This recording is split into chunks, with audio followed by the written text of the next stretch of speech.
Hi, Justin. How are you today? Welcome back. I'm doing well. It's been a long time, Dharam. I'm glad to see you. I hope the trip to the land down under was well. It was a fantastic trip back home. I still call Australia as my home, and I spent five weeks there. Very fascinating place. It is very interesting place. Temperature wise, it was hot versus now it is cold, really cold here. Anyway, That's right. It's coming into winter now. That's right. yeah, in here is when in spring coming, but for me it's 2 degrees centigrade, which is you can calculate in Fahrenheit. But 2 degrees is very cold. Yeah, so they're coming into fall now, and it will be winter coming up. So yeah, I remember they're the opposite. Yeah. So Justin, thank you once again for accepting the invite for this podcast. And very interesting topic today we have, and we're going to talk about value-driven project management. And we do have to appreciate, like, if we don't measure what we're doing, and we don't know where we are heading to. So we need to think about what value we are adding, how much benefit we are adding, and that's very important. What do you think about this topic? Yeah, it's very relevant, as you said. Certainly, got to be able to determine whether or not what you are doing is successful. The biggest thing is, as we all know, is defining those particular metrics to really see if you are performing as to how you want to be. So certainly, it's a great topic. It's a very relevant one, and I think from a defining standpoint, certainly is going to be a topic where it'll be very much an objective or subjective, depending on the situation, your company, and all those different variables. But certainly an exciting topic. All right, let me get started with this. So my first question, which we're going to talk about, what are the strategic implications of cost-based thinking versus value-based thinking? Very good. I actually kind of I've wrapped my head around this one. I will make it in the simplest form. Certainly from a cost-based thinking, I just think looking at that from a strictly dollars and cents standpoint, at least that's my interpretation of it. Certainly that is always a relevant particular metric to be looking against, but where I think, especially in this world that we now live in, where it's all so interconnected, I think that if you were to just define things from a dollar and cents perspective, you're probably missing a lot of other factors that a company could really lose out on. Where if you're looking at more of the value-based thinking, the way I look at things from a value, certainly a cost is one of the metrics within it, but from a value metric, certainly customer relationships, making sure that that's an important part of it from a value base. But customer feedback, and I also look at it from a value is this making my particular team better? Is that something where it's going to create more opportunities from my team, from my organization, things like that, as well as from a roadmap perspective? What does it do for our company? Is it creating other opportunities for the business that maybe we didn't particularly think of, and maybe that ends up even moving us up the value chain to be looking at work that's even more profitable for the company. So, value is certainly how you want to define it, but those are at least kind of my macro, big vision type things of how I would define it, and kind of comparing the two. Exactly. So yeah, I mean, you rightly said, if you just focus on cost-based thinking, means we just worried about money instead of seeing what this money can bring, how much value it can bring, is a different way of thinking. I do get people say, look, I want to do this certificate or anything like that, PgMP, PfMP, but it's very costly. If you see only the cost, you're never going to do it. You need to see what value you're going to get at your level. Is it going to add anything to your career, anything to your confidence, anything to your stakeholder meetings and discussion and the success of the program and portfolio, then go for it. If you just think, hey, it's going to cost 800, PMI charging $800, your fees, this fees, and it's going to $3,000. If you just think that way, you're going to miss out a big way. And many contracts, yeah. So go ahead, sorry. I was even going to say, even when you say that from a contract perspective, not just from the individual standpoint, yeah, I'll actually give you a most recent reference, not to toot my own horn, but certainly with getting the, as you said, the PgMP and PfMP, those particular certifications were included in a proposal just recently, and received very high marks. The customer hadn't even seen those before, so. Certainly was a very valuable add to our proposal, and we were fortunate enough to win it. So, you know, that not only creates value for the individual, but certainly for the company as well. Yeah. So I think the people have to think there's a long term. Sometimes you don't get the immediate value, but it has a long term implication. As you saw, you know, one of the contract, one of the RFP, or they're asking for PgMP, PfMP, which normally don't. And suddenly your company knows that, hey, we have Justin who has all the certificates. And then you say, wow, okay, that's adding value already. Exactly. Yep. Yeah. So, you know, even, you know, if you're going for a product, comparing only the cost point of view, you're going to miss out a lot. You need to see, you need to put, let's say, some kind of selection criteria. And cost is one of the factors, but okay, what value this software is going to add to my organization? That should be one of the number one priority, or number one, and I should have extra weightage for that. And then, you know, cost is there, you know, you're going to compare, but that should not be a deciding factor. Deciding is this company, they will not only satisfy my requirement, but also they're adding some extra value being as a partner, or there's my vendors. Yep, no question. Yeah. All right. So what value-based metrics for project management? So I know we've kind of already touched with it, but for me, I think, you know, when you're kind of before you even get into it, you have to set a baseline, establish a baseline, certainly within, you know, whether it be your project or program charters or portfolio charters and roadmaps and some of the business cases, you need to define that up front. I think that's very important, and certainly within the different plans within a program or portfolio, it's very much important to define that up front so that you truly have a metric to compare against. Again, I think I've talked about the customer feedback. You know, for us in our particular organization, we're customer oriented, where we're expected to you know, provide them or solve their particular solutions in harsh environments. So certainly from those particular perspectives, from a KPI standpoint, customer feedback, customer relationships, making sure that they're satisfied with our work, and of course that goes into quality. You got to have some good quality.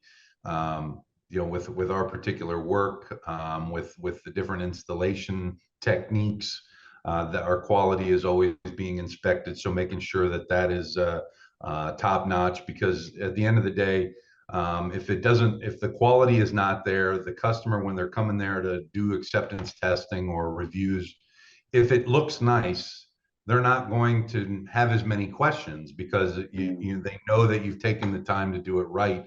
Versus if it's messy, they're going to get into the details a little bit more and try and make sure that that it's all working properly, because it just doesn't have that, you know, that visual neatness. Certainly, as we kind of talked about before, to start out, the return on investment, certainly a cost, and your performance financials are very much relevant. You know, it's not a charity, so we have to make sure that we deliver for our customer and make sure that we're doing right with our company. And then, but the other thing too, especially from a value standpoint, and I know I kind of alluded to it, from that roadmap perspective, is this particular, what is it? What are these values, the value that we're defining, what does it do for us in the long term? Is it creating other opportunities for the business? That's actually kind of what I've been doing in the recent months with certainly our company being acquired by Parsons, and figuring out, one of the big things, since they're a much larger company, excuse me, than ours, and they don't necessarily do what we do, but we can find those synergies between us, and so we're really kind of ramping up to where we can give a lot of value add to Parsons' existing customers in a lot of different ways. And so being a part of that certainly is uh, certainly being on the cutting edge, but very exciting as we're typically used to the U.S. defense contractor types, where I know we've alluded to it before, but certainly the NEOM, the line, and all these other major, huge giga projects going on in the world, certainly exciting. So, that's kind of how I would define some of your value-driven metrics from a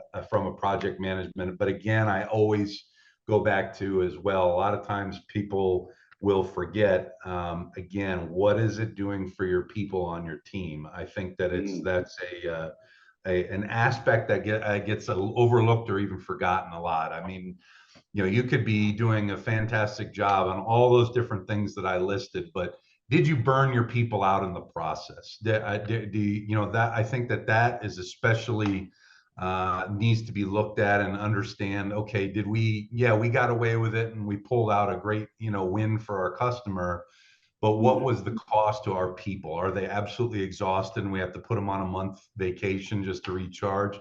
So I think some of those, especially in those after actions, really need to be evaluated as well, to truly, because you're going to lose a lot of value if you can't maintain keep growing your team and building that capacity for those folks to ultimately train the new folks that are going to be coming in, and as you scale it out.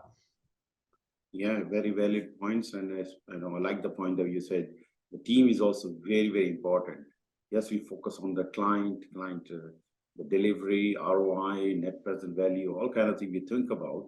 But often, many organizations, they are not paying the required attention to their own employees, and that's very important. Their growth and their career, as well as if they are mature, they are well trained and experienced, they will do a great job for you, and you need to look after that. So I don't know how much you know about the balance scorecard, because in the balance scorecard, we do talk about 4 concepts. One of them is, of course, the customer. Customer is a very important factor. If you don't have a customer, what are we doing here? The customer and margins, very important to look at the margin point of view. If you don't make money, as you said, it's not a charity. If you don't make money, why in the business? And the people you have, very important. Look after your people. And the processes within organizations, we have to have mature processes. So we need to find a balance among all these things. I mean, if you just focus on one area, let's say customer, your team will go to burn out, and you're not making enough money, and then suddenly you see whatever we are seeing in big banks are failing, and big companies are failing, because either they are too focused on the customer or they are not focused at all on the customers. So you need to find right balance, which will add value to your organization, value to your customer, value to your product people, and everywhere. Should be right balance. Yep. So, right. So how do organizations know which investment delivers the most value and which need to be adjusted? Well, I'll take the first part, probably, that needs to be adjusted. That certainly, again, is the elephant in the room, is always cost. But I think one of the other aspects from an adjustment standpoint is if there's market changes, or if there's a change in the company direction, maybe the particular value that you're delivering for this particular customer has created a new opportunity that's going to kind of drive you in a different direction, so to speak, and they need to adjust it. But of course, the elephant in the room is always, is from a cost perspective, from an adjustment standpoint. going in regards to how do organizations know which investment delivers the most value, I actually kind of to break it down in a couple of, certainly cost performance is a major factor.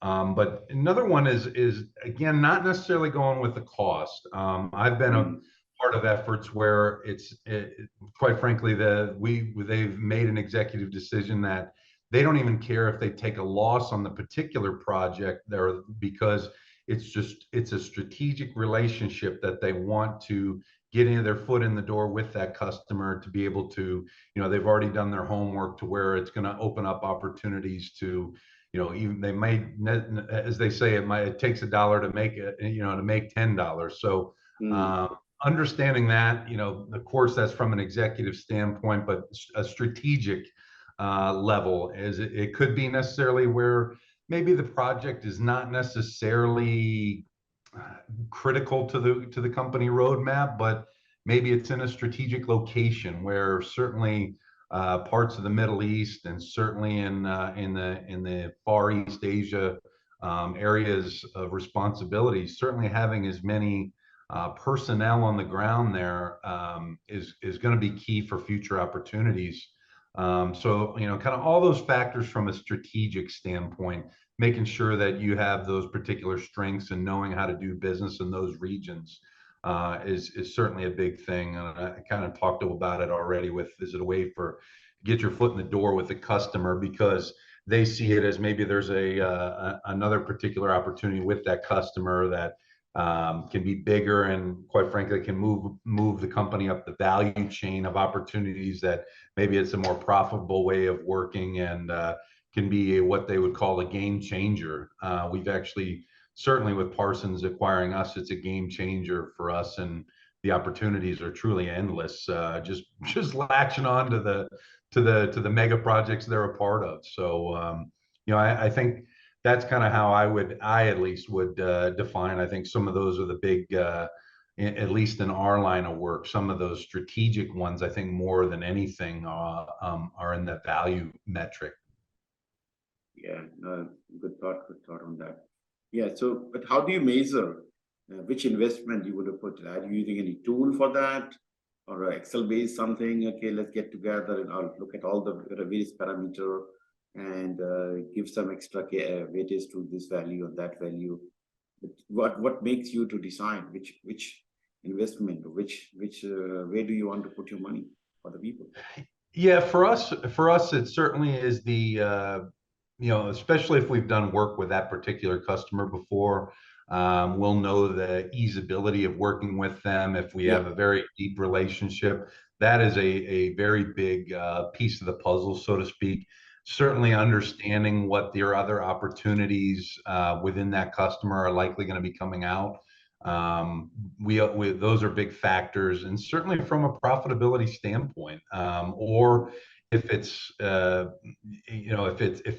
if it's work that we can do very well in, and we've got the continuity to be able to really kind of make it an assembly line and be able to deliver great value for them and keep people rolling and certainly drive profitability to the company. That those are typically no brainers. But also too, like I go back with the strategicness, playing to the company's strengths. Certainly, the Middle East is a strength for our company, but there's other particular areas in the world that we want to strengthen ourselves. So, and understanding the synergies between, the Middle East is so strategically placed where between Africa to the Far East to Europe, geographically it is so important that you can play a lot of synergies off of that with the other opportunities within gosh, a 6.5, 7 hour flight. You can touch a lot of people. Mm. Most certainly, yeah, yeah. So that's, yeah, rightly mentioned, strategic importance. So yeah, thank you for this. Yeah, people like to know not only what value based, but how can I decide? And it depends on the type of work you're doing and what is the strategic vision for your organization, where you want to be. That can also drive your various decisions making. Yeah. So how do we harness value-driven metrics power to solve complex problems and create value for our stakeholders? For me, certainly kind of what I've already talked about, those strategic ones and everything else, but the bigger picture too, and as you kind of get more into that strategic executive type role, you know, one of the things, whatever the metrics are that you decide to define it as, you know, from that executive perspective, I think, you know, they're looking at, are those particular metrics scalable? Certainly cost is always going to be a factor. Is it profitability? And for us, is you'll hear our CEO talk about it all the time, is we want to move up the value chain, where Parsons used to be kind of the, you know, truly a construction company, but as they're moving up the value chain and getting into more strategic type of opportunities. But you know, the other thing too is when you really kind of fill up that backlog of all the different opportunities, that allows you as a company to really kind of take a step back, I think, and evaluate. You know, or you don't have to go after everything. You can be more strategic and making sure that you're picking the right opportunity because you have that backlog to support you. So I think those are really kind of some of the real big thinking picture items from a you know, harnessing those metrics and be able to really kind of play off of those and allow your company to have that time to, okay, evaluate really where we're at. What's the landscape look like? Has the market changed, or has some world event you know, dictated something else? Being able to really kind of put all that together, I think from a big picture level, is really harnessing all those particular metrics. Mm-hmm. Yeah, and you're creating value for the customers at the same time. Yep, exactly. All right, what are the complexities when implementing the metrics program? Certainly, some of those complicities, as I've kind of already mentioned, from the strategicness. But I would say even on the reverse side, though, let's play both sides of the coin here. You know, it can sometimes create a tunnel vision where where you maybe miss something that certainly could have. Certainly, you might have been chasing an opportunity that you thought was going to be the best one, but in the midst of all that, you weren't looking at the full picture, and a bigger opportunity may have you know, passed you by. I think that's certainly, you know, I kind of, as you've alluded to many times before, Dharam, I go back to my college football days, and you know, certainly we were very successful. But what I found fascinating was we always had personnel on the staff that would actually critically watch our game film, and would literally scout ourselves to see, you know, hey, are we running more on first down? Are we passing? You know, understanding all those tendencies and really having folks that are looking at it from an independent perspective and not necessarily, you know, chasing the opportunities that one might think, I think is very important to really kind of have that independent analysis to truly understand your own trends, and making sure that you aren't missing anything. Basically scouting yourself. I think you know, I kind of wanted to flip that one around. Certainly, we can talk about all the positives, but if you're not careful, you can get that tunnel vision to where you miss something big. And it's rightly mentioned that because if we are just trying to see, and you see maybe a narrow window you have, a tunnel you're looking from, so you miss out other opportunities which may be more exciting, much better. And having other person, other consultant, other companies, they're doing this job day in, day out. They can look at, hey, you know, great vision, but if you look a little bit expand it, you may have you know, better opportunities. Or if you look from instead of this side, look this side, you have even better opportunities. So always, you know, having a right outsider, somebody who's not involved in your organization, can come and give you, you know, the direction which you are maybe missing at the time. So to. Yeah, I'll actually give you a couple examples. I've been reading a lot lately. Certainly, Blockbuster Video, which is a big Yeah. movie company, rental in the U.S. They had the opportunity, years ago when Blockbuster was at its height, to buy Netflix for a Mm. matter of a couple $1 million. Nothing. And of course, we all know what Netflix is now. So certainly, that Blockbuster wasn't looking at the proper trends. So that's one example. And I was actually even I'm a bit of a history buff, and I'm certainly an aviation enthusiast. And I was watching a documentary recently about McDonnell Douglas, which was a big, aircraft manufacturer back in the 60s. And it was the famous DC-9 aircraft, which typically was a 110 to 130 foot or 30 seat aircraft. And I grew up flying on a ton of them. So it kind of gave me some nostalgia. But understanding how McDonnell Douglas was kind of, they had made an aircraft that was very good and delivered for their customers for a very long time, and they kept kind of reinventing the same wheel and adding better engines and blah blah blah. But then, as eventually Boeing purchased them, and then so Boeing continued to make variants of that particular aircraft. But ultimately, what ended up happening in the late 90s, early 2000s is when Airbus really kind of came along and made the A320 family of aircrafts. And it kind of just literally just blindsided them, McDonnell Douglas and what ended up being Boeing, to where they don't even make that aircraft anymore. So, again, truly having that the true perspective and looking at the market from a holistic perspective, I think is very important. So thanks for letting me vent about my recent history buff documentaries. I mean, that's where we have to learn from history, and we have seen some of the big names gone away. Like, we in few years ago, we used to talk about Nokia, BlackBerry, and very very big A names were huge there. BlackBerry guy. I love BlackBerry. Yeah, yeah, and nobody talks about it. It's gone. Now we have Samsung and Apple and all these smartphones.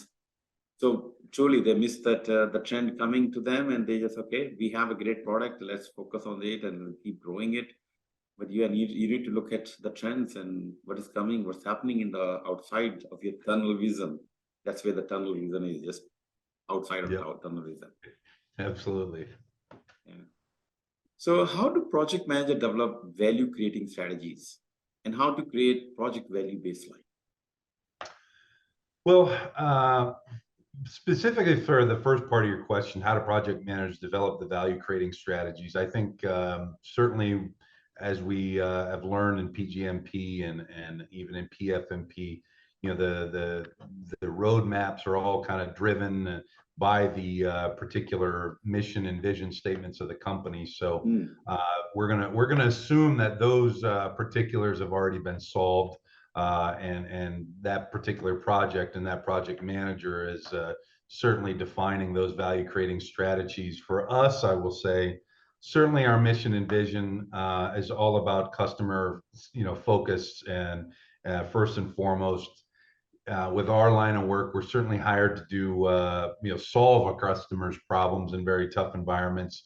I always giggle when back very early in my project management career, I was on a site, and I didn't particularly know the issue, or I didn't have the issue, or let's just say the knowledge to solve the issue. And I was kind of asking some questions, and I'm going, well, how do you expect? I asked the customer. I had a good relationship with them, and I said, how do you expect this to perform? And he goes, that's why we hired you. You're the guys are the experts. Which I was like, he's right. So Oh, it was a little bit of humble pie, but certainly had a relationship to be able to talk with him like that. But for us, again, being able to deliver for our customer, going above and beyond, and I kind of that I've talked about, especially at the project manager level, since you're drinking through a fire hose, as we say all the time. focusing on delivering for your customer, being on schedule, quality, making sure that all stakeholders are kept abreast of what's going on, communicating clearly. I know I'm working with some of our folks to communicate more clearer, not necessarily,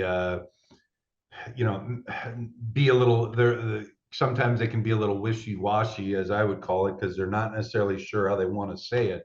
Where it's not what you say, it's how you say it a lot of times. And being very clear with them, being upfront and honest, I think is very important.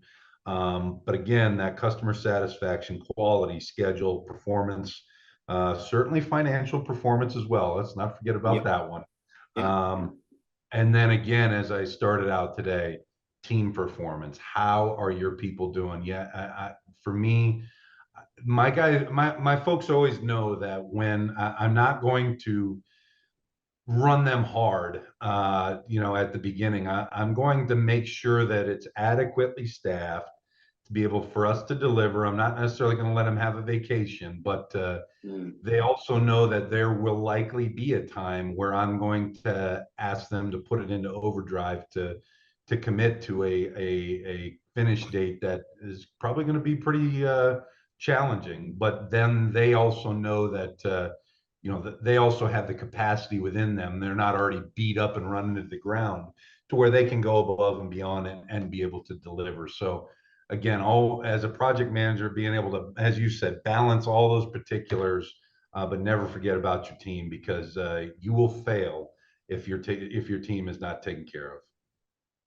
Yeah, you might win a couple of good wins because you put them everybody and you put all the pressure, everything. But some of them may not exist for after some time because they can't survive the high pressure environment all the time. So you need to give them, let them have some relaxed time and on some easy projects and they when recover, as you said. One thing I like that you do send your team members, take 1 month vacation, go to Bali, go to this place, and have fun. And I know I'll bet to have a good time.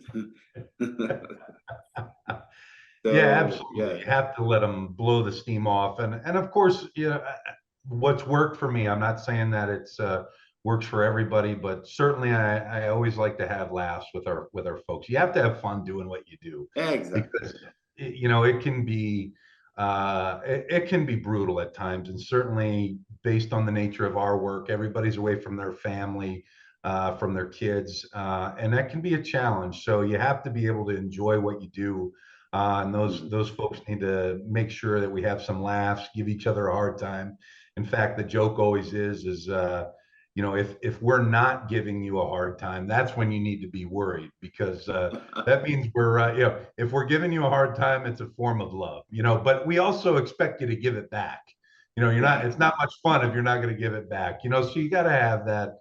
And it's worked for me. It keeps a very light atmosphere, but certainly they know that we're doing important work, but you got to have fun being able to do it and laugh. Exactly. Yeah, good point. Good points. Okay, so next question I have: whether metrics help improve the success of automated projects? Yeah, for this one, I'm not necessarily I don't have much experience in automated projects. I would say that every single project that I've ever been a part of is so dynamic that it's unpredictable. So I would love to know what an automated project is, Dharam. Do you have one of them? No, I mean, if I just think of automated project, let's say, okay, now if we put our car on cruise control and everything going Okay. smoothly on the same, when can you use the cruise control or the self-driving option? When you have literally empty roads and your car can go smoothly, That's unless you fair. have right brakes and right distance measurements and all kind of things. I'm tracking now. I'll tell you this. I actually, maybe it's just because the project manager in me. When I'm on cruise control, I would actually say I'm more on guard than at any other time. because Yeah. it's kind of like again, I go back to my football days, and when you're watching the film of your performance, you're always your biggest critic, of course, and you're splitting hairs and being things like that. But even I also found out, like, maybe I had a practice that I didn't particularly like. I didn't feel like I performed that well, or there was also times that I felt like I had an amazing practice. And one of the senior leaders of our position group at the time, he goes, "Look," because I was dreading to going into the particular team room, and I thought that I was just going to get tore up by the coach watching film of practice. And he always told me, he goes, "It's never as good as it seems, and it's never as bad as it seems." And I've really kind of tried to keep that kind of real balance. And certainly when things are going so well, like you said, cruise control, Dharam, that's when I'm on guard, because it's never as it seems. And but certainly that's when I'm probably getting more into the details than any other time, because it's your job as a project manager to really be evaluating those risks and understanding, okay, it may be good right now, but there's going to be something that's going to throw that off. And if you're not on guard, that's where you will be doomed. And so for me, I think those metrics, being able to have those defined and monitoring them, any project, whether it's automated or whatever, but certainly when you're on that cruise control, that's when I'm really getting into the details, because that's when your guard is let down, and that's where you can ultimately fail in spectacular fashion. Yeah, I mean, the cruise control doesn't mean you just stop looking. You have to be, more, as you said, more careful, because now, the speed is okay, controlled by the system. But what about anything can hit you from other side? A risk, we do talk about in the project management, risk management, issue management. Those things they can pop up from anywhere. Something, if you are not foreseen, what can go wrong? It can hit you, and one of the tree can fall on you. Oh, I'm just making up here. Well, yeah, and as we all know, as a project manager, when things are going well, you're not sure what to do with yourself. Exactly. So yeah, so literally you're going, what's up with this time that I have to actually be able to, to look at this? Something has to be wrong. But I think more than anything, especially when you're in that's when you truly take the time, get your hands dirty with your team, Yeah. because that's where you will truly find the trends that may hurt you in the long run from a big picture. I think that's really when you take that time to get your hands dirty with your team, understand what they're going through, and they'll be the ones that can truly tell you whether things are going well or not. Yeah. And very, very important point, especially, the team member, your stakeholder, the client. Yes, when you said we are firefighters, we are drinking from the fire hose. We just literally trying to survive. We don't have enough capacity to even think about our client, our team members, trying to get the things done. In that, we are not only burning ourselves, and the team is getting under pressure, and your client has losing the confidence. But if you have a good project, you would basically matter, but also looking after the stakeholder engagement part. Very, very important. Not only this project, but the future project that you're going to work on. The relationship we talked about, having good relationship, you can go and talk to the manager. Hey, this is what's going on. They can give you free, okay, good, honest feedback. It can be useful when you're managing mega billion-dollar work, millions of dollar work. Having that relationship, build the relationship as you go further and further. So not only the work is very important, but the relationship with the team, relationship with your stakeholders, internal stakeholder, external stakeholder, your client, I think that's one of the most important metrics we should have. How my stakeholder engagement is going. Agreed, because if you spend that time to build that relationship, then you have a much clearer ability to communicate with those folks when things ultimately probably do come to a head and you have to have difficult conversations. It's very important. Okay, what is the challenge with the value-based metrics? We just focus on value. I think the biggest one is truly being able to define them. I think there's a lot of value that is very hard to put on paper. You know, I like to call them the intangibles, where you know you have people that can just make things happen that's not going to show up on paper. And whether they have those particular relationships with that customer already, yeah, many different things. Say they have, you know, maybe they have a huge amount of experience working in a particular area of the world that's very difficult to operate in. You know, if you have that particular individual on your team, I mean, you have answers to some very, you know, big challenges that it's not going to show up on paper.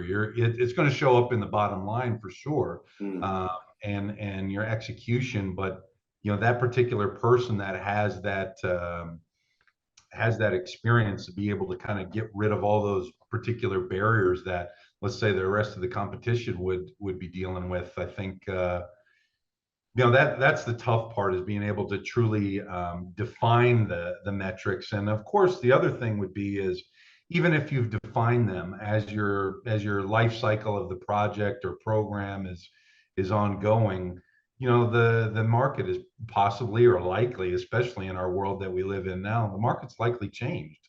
And so, or maybe the leadership is changed, you know, priorities. So there's many different things that it can be a very much of a living, breathing type of metric that's, you know, constantly being redefined. I think are probably some of the biggest challenges with it. Yeah, definitely. Yeah. So yeah, if you just focus on value-based as well, you know, we have to think other things as well. But yeah, you know, as we talked about, value-based metrics are really, really important, because without having baseline, without having right measurements, and we don't know where we're heading to. And are we moving towards our vision, goals, objective? Because you know what, I mean, I know sometimes I'm okay, let's start. I'm going for a trip, but without doing any research, nothing. So I don't know how many miles left and how far we are going, what are the conditions. So that's where we need to, okay, this is where we're heading. These are the metrics, and this will tell me various health of the project, how far we are, how much work is required, what else we can do to improve the, you know, performance of the project. So you need to think a lot. You know, we cannot just, you know, if you don't have any metrics, no measurement, we're driving without any, without any speedometer or anything. We make mistakes. So yeah, so I think as a project manager, we need to take time to, and as senior leaders, we need to make sure that we know our right metrics are measured and we use them, and having the right tool to measure them. We should not be spending too much time in measuring and calculating this and that. We're spending too much time on it. That's where the administrative, a lot of people end up doing admin work. So you need to have right tools to have some, or nowadays, you know, having good tools available, automated tools. But while doing, you can see them at the things going. Just like on a speedometer, you can see that, you know, how far we are, how much gas left in the tank. So those measurements or those dashboard type of tools are very, very useful. I think the companies and the project managers should look into having a right dashboard, right information on the dashboard, and focus on the right things rather than worrying about some basic thing. Let's focus on the bigger picture rather than worrying about smaller things. So that's what, and I think as a project manager, we can contribute. As an organizational leader, we can contribute. Yep, absolutely. So any final thoughts you have? Anything else before we close the session? Well, other than you know, certainly it's always an honor to talk with you, Dharam. This is definitely probably one of the most the biggest topic that I'm actually working on right now is especially with our integration with Parsons now, and really kind of figuring out how it is that We know that we're going to add additional value to Parsons' current client sets, and of course, Parsons is going to be able to add additional value to Exetor's client sets. So that what this particular topic has been, I guess, my livelihood for the past several months. It's certainly an exciting one. It can be a challenge, certainly, kind of figuring out all the different nuances, but this is where a lot of opportunity, even within your current project, even from a project manager standpoint, when you're talking about value, never, even just because it's the particular issue may not necessarily be in your scope.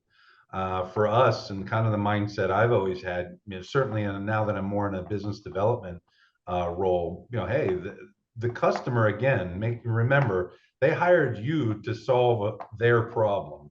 And so when they have an additional problem arises that may not necessarily be within your current scope, hey, you want to be able to solve that particular issue for them as well. And certainly, it may not necessarily be a specialty of your particular companies, but you can go out and find someone that can help solve the problem for you. And so, that's an additional value for your customer. It's also certainly a potential for growth from a financials perspective for your contract. But again, it allows you to kind of be the focal point for your customer to be able to really be the full solutions provider. So there's many different value-based thinking, but that's certainly some of the tips that I would say, even from a project manager standpoint. And of course, not just selling them to sell it, but again, being that go-to for that customer to be able to solve the unique challenges that they're dealing with. Yeah, definitely a good thought. Thank you, Justin. It was really great. Another topic, another important topic to discuss with you, and I hope folks are finding it this kind of discussion interesting, and that they are learning something out of this. And I'm sure they are learning. And if they have acknowledged, and I do get a lot of acknowledgements and appreciation, the kind of work we are doing together as a knowledge bank. So thank you first of all for giving us your time, and thank you all for watching this till this point and learning from this. Important thing is watching is important, but what are you learning from them? So please share your thoughts. What are you learning? What did you? One single point you learned from this discussion? I will be very happy to see your comments. So please share your thoughts. And any possible new topics that they want to hear. Yeah, any topic you really think, okay, this is a good topic. What topic? Why don't you, Dharam and Justin, and talk about it? Good. Absolutely. Good stuff. And once again, thank you, Justin, and looking forward to have more discussion on new topic next time. Sounds great. Looking forward to it. Take care. Bye. Bye-bye.